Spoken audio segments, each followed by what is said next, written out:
In February 2022, the world's leading military analysts agreed on a single definitive timeline. They believed a modern industrial state, facing a superpower with 3 times its population, would completely disintegrate in 96 hours. They were completely wrong. But the true mystery is not why the defense held.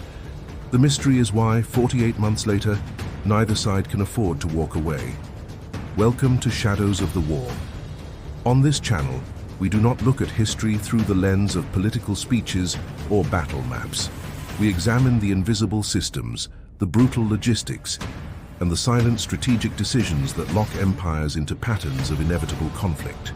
We look past the chaos of the front line to discover why wars actually begin and why they refuse to end. This conflict is frequently described as a localized territorial dispute, but that perspective misses the structural reality. This is a war about the absolute collapse of the European security architecture that maintained the global balance of power for 3 decades. The question is not how the invasion began, but why every diplomatic off-ramp and international institution failed to prevent it. What happens when a state concludes the cost of an endless war is lower than the existential risk of accepting peace? To trace the inevitability of this collision, one must look at geography, because geography does not change with political regimes. For 300 years, the Russian state has operated under a profound sense of geographic vulnerability. The western frontier is a vast, flat plain with no natural mountain ranges to stop an invading army. From the Swedish Empire to Napoleon and Germany, every major threat marched through this exact corridor. When the Soviet Union dissolved in 1991, Russia's strategic depth evaporated overnight. Its border retreated hundreds of miles eastward. For the older generation in the Kremlin, trained in Cold War realism, this was not a political shift. It was a structural emergency. Western perspective saw NATO expansion as a peaceful institutional process driven by democratic choices of sovereign nations. But international relations are dictated by perception.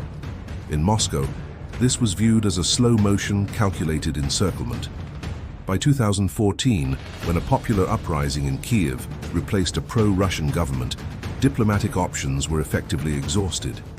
The annexation of Crimea and the proxy war in Donbass were reactive measures designed to freeze Ukraine in place. Moscow believed it had successfully created a permanent veto over Ukraine's geopolitical future. The Kremlin assumed that the localized conflict between 2014 and 2022 had broken Ukraine's economy and fractured its political will. They failed to see that the system had fundamentally adapted. Ukraine underwent a quiet institutional revolution. Kyiv abandoned the rigid, top-heavy Soviet command structure for a model based on small unit autonomy and mission command. When the strategic buildup began in 2021, Russia was preparing to invade a country that no longer existed. By January 2022, over 180,000 Russian troops were positioned on 3 sides of Ukraine.